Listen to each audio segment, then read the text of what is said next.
Say what's up, what's up, what's up? It's VJ, your brother from the ancient mother. Welcome to another installment of our exciting new segment, Phula-Phula, breaking it, introducing you to some of the most illustrious and important verses in South African rap history. Now last week, I cut you off with that Snaz D verse from Hottentot Hop.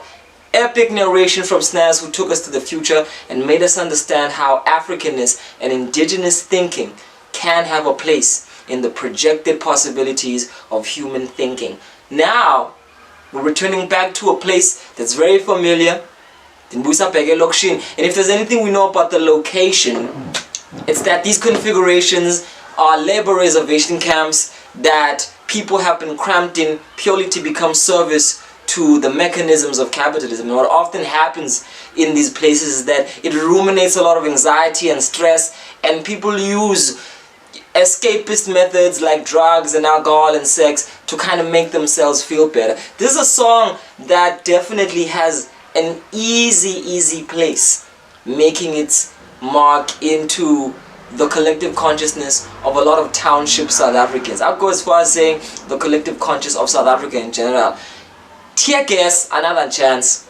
Teargas, definitely one of the top 5 dead or alive South African rap groups of all time, gave us this single as their kick in the door, introducing themselves and what they were about. Another chance is a narrative that resonates to what a lot of oppressed people feel often in their lives. The retrospective look at your mistakes and really wishing that had you had the chance to do better, you could really have the opportunity to redo it and kind of learn from it. And I guess the best way to do that is to move forward into the future. But anyways, KO, definitely one of the most exciting lyricists in Mzansi, hits us off with one of the most, probably top 5 best South African openers on a joint.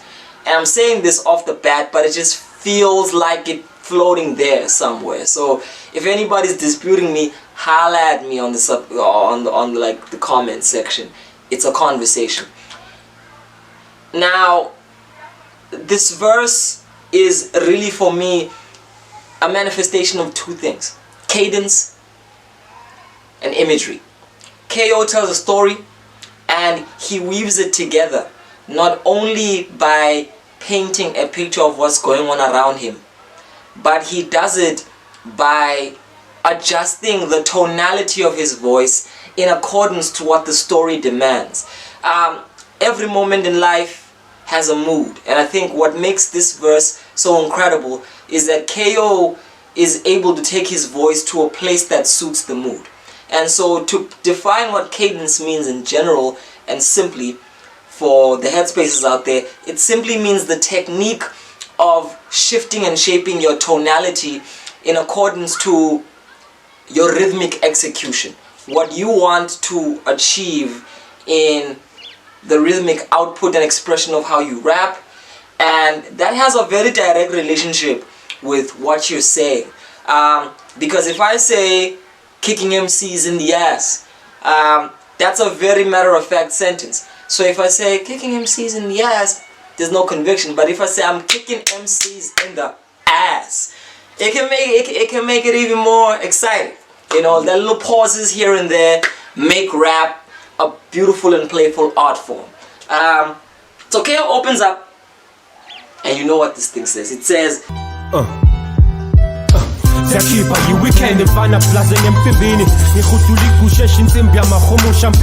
that's pretty straightforward. He's painting the picture of being the main man at what counts, going into the place, pushing it kusheshe, basically setting the classic township scene. He's driving the car everybody wants, he's in the place to be, and what's he gonna do? He follows through.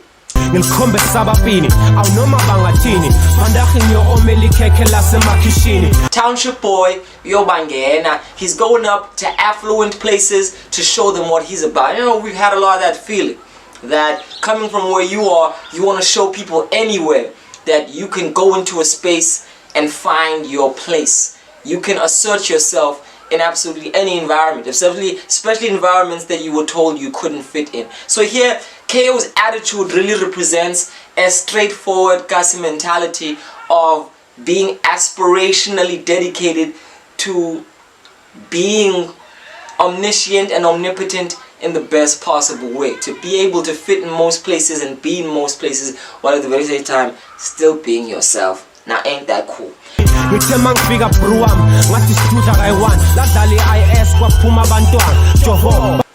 Again, straightforward. He comes through, spins his car up. You can imagine the smoke clearing off, and he's definitely giving us the picture of the grand entrance.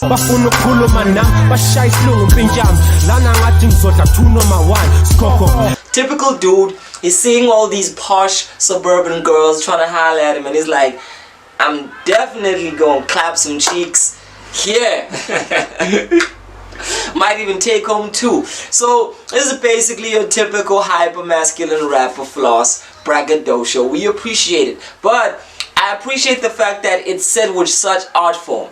The nigga could have easily just said, I see two bitches in the spot who look clearly interested in me. But he's giving it to you with some flair. He's giving it to you with that familiarity of your township slang. And you gotta love that. Now, and I like the fact that when he says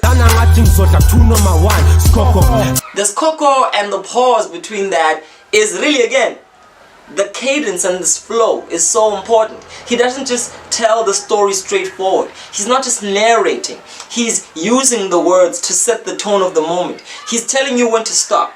He's telling you when to go through with him. He's literally telling you when to bounce and telling you when to hold your feet together. He's positioning your attitude in how you pace with this story. And that's a very important part of lyricism. You take the audience on a journey, and depending on your cadence, you tell them how fast or how slow they need to listen. You tell them when they need to actually stop and think at a moment or need to move past it. You do that subliminally and subtly through the way you set your cadence.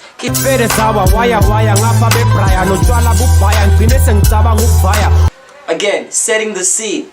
Setting the scene to your typical chisanyama, beers on the side, people enjoying themselves. So he's placing us in the axis mundi, in the center. Vibe. And it's a beautiful thing to do, because all he's doing is weaving words together. And don't you see it vividly? Occupy sporting with your homies, looking at KO doing his thing, spinning motiaki, getting in there, one chick on the side, one chick on the other, and thinking to yourself, what's this nigga gonna do next? What does he do next? Okay,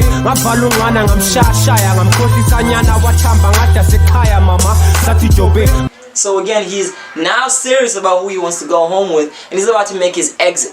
You know what I mean?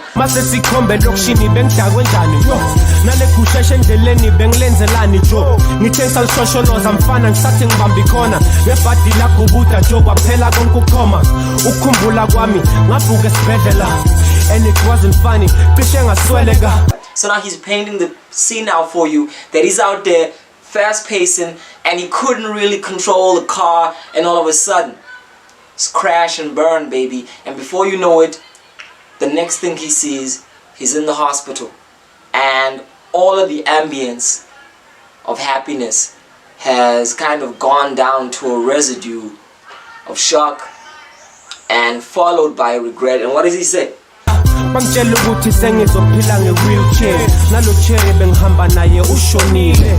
Now, what I love is that most of this verse is dedicated to asserting himself, going into a place and being as confident as he can be.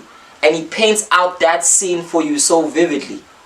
And it's because a lot of the times we tend to really go deep into affirming who we are and not really think about the consequences of that. And I feel like those little two lines in the end are a constant deep reminder of the fact that all of us have a footprint, an imprint, and an effect we leave wherever we go. We have these beautiful personalities. We walk with trauma and triumph. Everybody's dual. Everybody makes mistakes. And in every place we go, we seek to make ourselves known based on our level of confidence. And what this verse is an existential look at the importance of self-awareness. That Peggy, you'll end up in a situation where you possibly harm yourself and others. And in a state where this country is going through a lot of constant turmoil, just by virtue of people expressing their pent-up aggression, I think another chance was and still becomes an important moment to use music to escape, and in the context of escaping, realize that we're not trying to run away from ourselves, but we're trying to move away from ourselves so we can see ourselves through a more complete lens. So I want to say shout out to KO, shout out to Teargas. Another chance, verse 1, broken down, very important part of South African hip hop and rap history. My name is VJ, the brother from the ancient mother. So that's how we do it. It's the Headspace. Please subscribe, and if you haven't subscribed, then I'll give you another chance. Elimituba. Peace.